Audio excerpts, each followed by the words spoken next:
रामायण की ये चौपाई रोज सुने या पढ़े, इतना बरसेगा पैसा कि संभाल नहीं पाओगे। गरीब से गरीब भी बनेंगे धनवान। मित्रों, सादर जय श्री कृष्ण।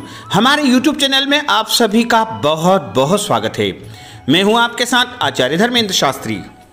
त्रेता युग में महर्षि वाल्मीकि जी के द्वारा रामायण महाकाव्य की रचना की गई।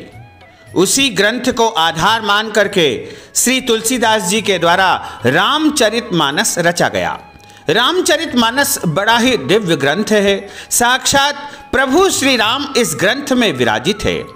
आज भी यदि हम सच्चे मन से रामायण की चौपाई का पाठ करते हैं या फिर रामायण का पाठ करते हैं तो निश्चय ही प्रभु श्री राम के हमें दर्शन होते हैं, क्योंकि प्रभु श्री राम के भक्त हनुमान इस पृथ्वी पर आज भी चिरंजीवी रूप में हैं। और भगवान श्री राम की कृपा प्राप्त करने के लिए हमें रामायण की चौपाइयों का पाठ करना चाहिए, तभी श्री हनुमान जी प्रसन्न होंगे और प्रभु श्री राम के भक्तों को वह मनवांछित वरदान प्रदान करेंगे। आज हम आपको अयोध्या कांड का वह दिव्य प्रसंग की चौपाई सुनाने जा रहे हैं। इन चौपाइयों को सुनने मात्र से गरीब व्यक्ति भी धनवान बन जाता है, लेकिन पूरी निष्ठा के साथ, श्रद्धा के साथ, भक्ति और भावना के साथ निरंतर इन चौपाइयों को आपको 90 दिनों तक सुनना चाहिए। 90 दिनों तक जो कोई भी व्यक्ति इस प्रसंग को, इन चौपाइयों को श्रवण करता है पूरी निष्ठा के साथ, तो निश्चय मानिएगा उसके घर में इतना पैसा बरसेगा, इतनी दौलत बरसेगी कि वह संभाल नहीं पाएगा। आपके अंदर पूरी श्रद्धा और निष्ठा होगी तो निश्चय ही आपके घर में किसी चीज की कोई कमी नहीं आएगी, तथा इस संसार में धर्म, अर्थ, काम और अंत समय में मोक्ष पद की प्राप्ति भी हो जाएगी। यानी जो भी आपकी कामनाएं होगी वो सब पूरी हो जाएगी।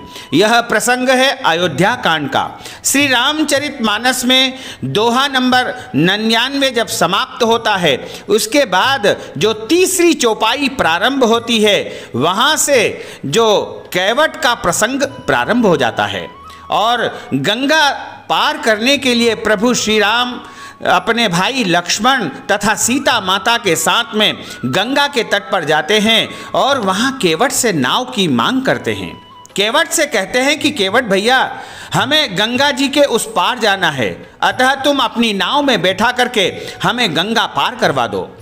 उसी समय की ये चौपाइयाँ हैं और केवट और प्रभु श्री राम के बीच में जो संवाद होता है और आगे जो केवट को महावरदान प्रभु से प्राप्त होता है, क्योंकि केवट नितांत गरीब और अत्यंत दीनहीन व्यक्ति था और प्रभु श्री राम की कृपा से उसकी सारी जो है गरीबी, दरिद्रता और दुखों का अंत हो गया।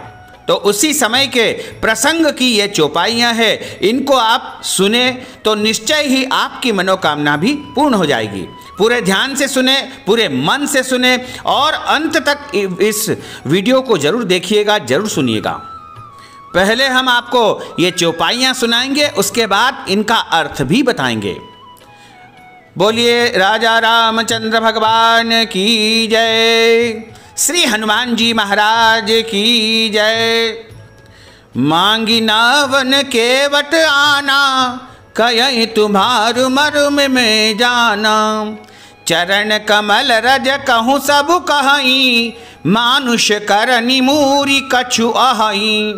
छुअत शिला भई नारी सुहाई, पाहन तेन काठ कठिनाई।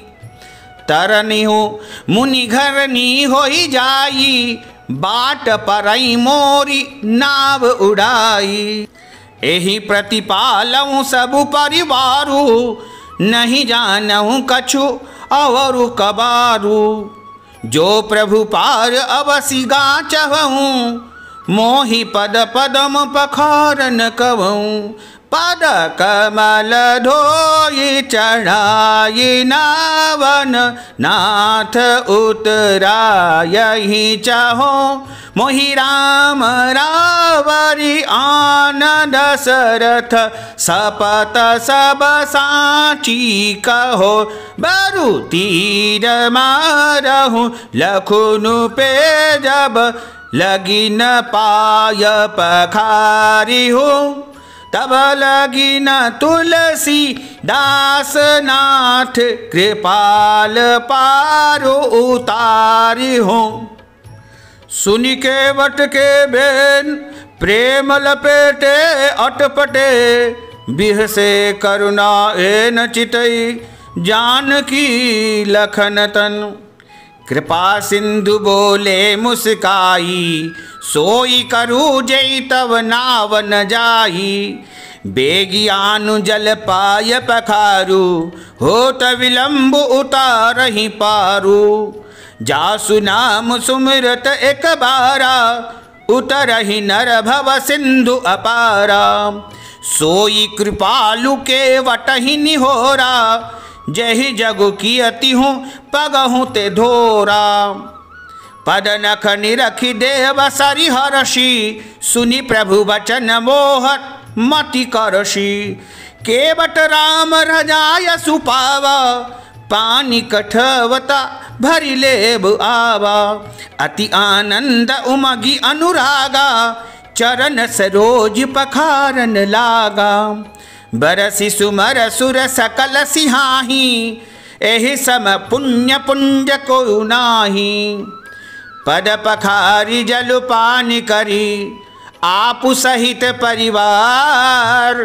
पितर पारु करी प्रभु ही पुनि, मुदित गयो ले पार। उतरी ठाड़ भये सुर शरीरेता, सिय राम गृह लखन समेता। केवट उतरी दंडवत कीन्हा, प्रभु सकुच एहि नहीं कछु दीना। पियहिय की सिंह जान निहारी, मनि मुदरी मन मुदित उतारी। कहे हूँ कृपाल ले ही उतराई, केवट चरण गहे अकुलाई। नाथ आजु में काहन पावा, मिटे दोष दुख दारिद्र दावा। बहुत काल में कीनी मजूरी, आजु दीन विधि बनी भली भूरी। अब कछु नाथ न चाहेहूँ मोरे, दीन दयाल अनुग्रह तोरे। फिरति बार मोहि जो देबा, सो प्रसाद में सिर धरि लेबा। बहुत कीन प्रभु लखन, सिय नहीं कछु केवट ले। विदा कीन करुणा यतन, भगति बिमल बरु दे। सियावर रामचंद्र शंकर हरिओम। जय जय सिया राम जय जय हनुमान, संकट मोचन कृपा निधान। जय सिया राम जय जय हनुमान, संकट मोचन कृपा निधान। जय सिया राम जय जय हनुमान, संकट मोचन कृपा निधान। जय सिया राम जय जय हनुमान, संकट मोचन कृपा निधान।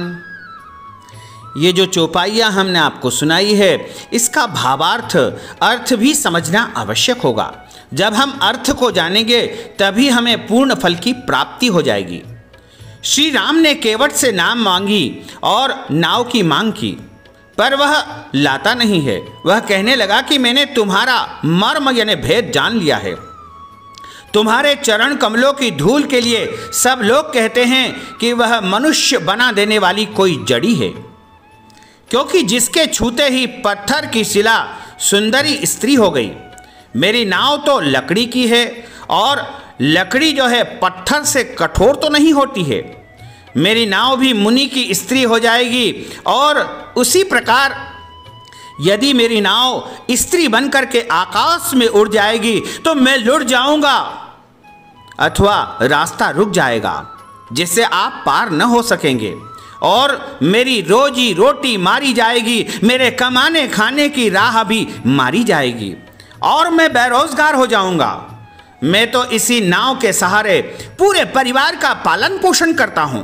दूसरा कोई भी काम धंधा रोजगार मेरे पास नहीं है।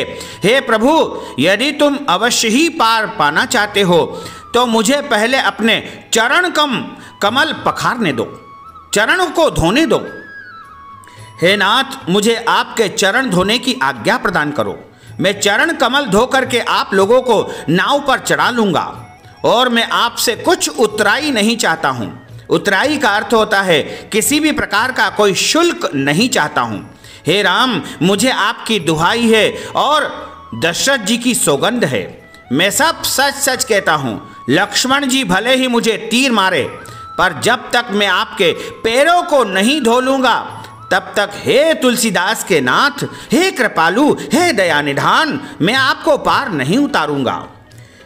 केवट के प्रेम में लपेटे हुए अटपटे वचन को सुनकर के करुणाधाम श्री रामचंद्र जी जानकी जी और लक्ष्मण जी की ओर देख करके पहले मुस्कुराए, हंसे और कृपा की समुद्र श्री रामचंद्र जी केवट से मुस्कुरा करके बोले, अरे भाई, तू वही कर जिससे तेरी नाव न जाए। जल्दी पानी ला और पैर धो ले, देर हो रही है और हमको जल्दी से नाव से पार उतार दे।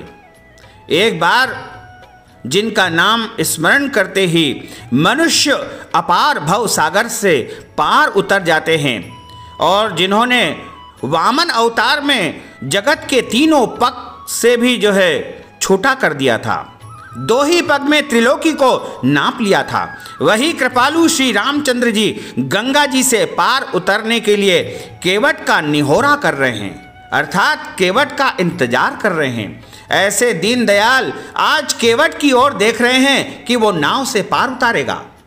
केवट और प्रभु श्री राम का जो संवाद है वो गंगा जी के किनारे पर ही हो रहा है। प्रभु के इन वचनों को सुनकर के गंगा जी की बुद्धि मोह से खींच गई थी कि ये साक्षात भगवान होकर भी पार उतारने के लिए केवट का इंतजार कर रहे हैं, इसका निहोरा कर रहे हैं। समीप आने पर अपनी उत्पत्ति के स्थान पद नखों को देखते ही उन्हें गंगा जी पहचान गई और देव नदी गंगा जी अत्यंत हर्षित हो गई। वे समझ गई कि भगवान नर लीला कर रहे हैं, इससे उनका मोह नष्ट हो गया और इन चरणों का स्पर्श प्राप्त करके आज मैं भी धन्य हो जाऊंगी। यह विचार करके गंगा जी बहुत प्रसन्न हो गई।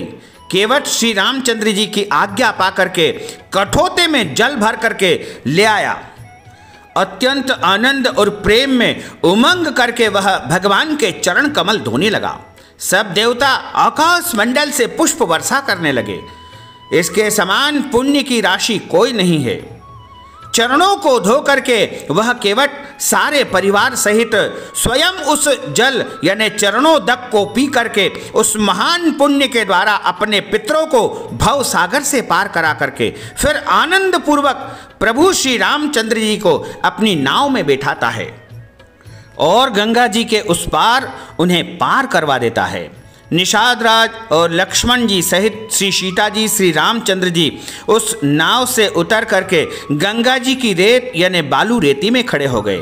तब केवट ने उतर करके दंडवत की और दंडवत प्रणाम करते हुए प्रभु को संकोच हुआ कि उसको कुछ दिया नहीं है, इसको कुछ भी शुल्क दिया जाए।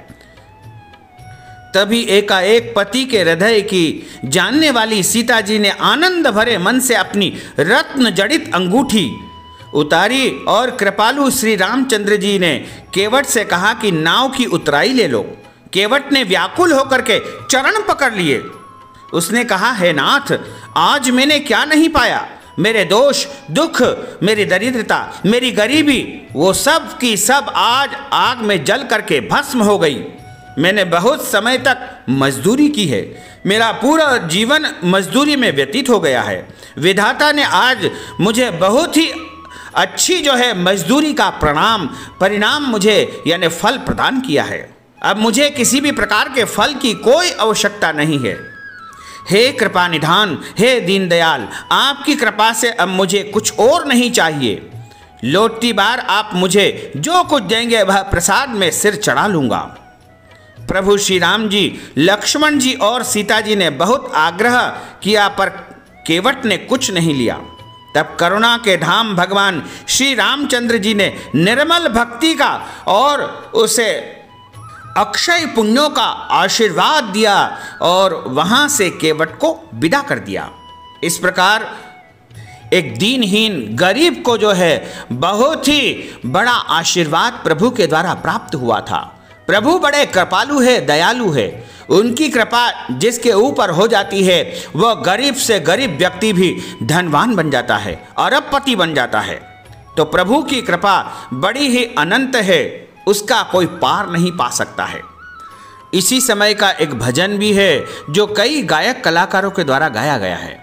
हम भी आपको अपनी सी जो है एक अपनी ओर से इस भजन को सुनाना चाहते हैं। हमारे मन में यह भाव उत्पन्न हो रहा है और लगातार वही शब्द हमारे मुख से निकल रहे हैं, इसलिए हम भी उस भजन को सुनाने की इच्छा आपसे कर रहे हैं। और आप सभी से अनुरोध है कि इस भजन को पूरा जरूर सुन लीजिएगा, क्योंकि यदि आप सुनेंगे तो हमें अत्यंत प्रसन्नता प्राप्त होगी और प्रभु की कृपा आपके ऊपर बनी रहेगी।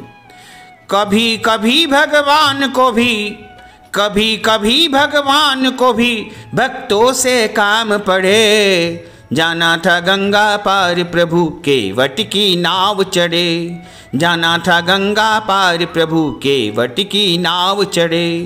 अवध छोड़ प्रभु वन को धाये। सिया राम लखन गंगा तट आए। अवध छोड़ प्रभु वन को धाये। सिया राम लखन गंगा तट आए। केवट मन ही मन हर्षाए।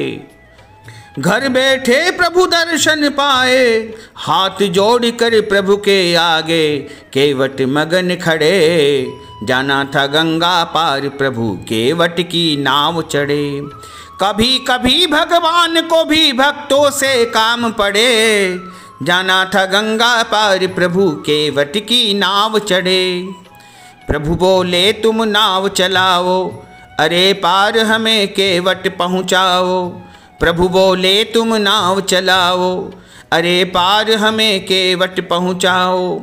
केवट बोला सुनो हमारी। चरण धूल की माया भारी।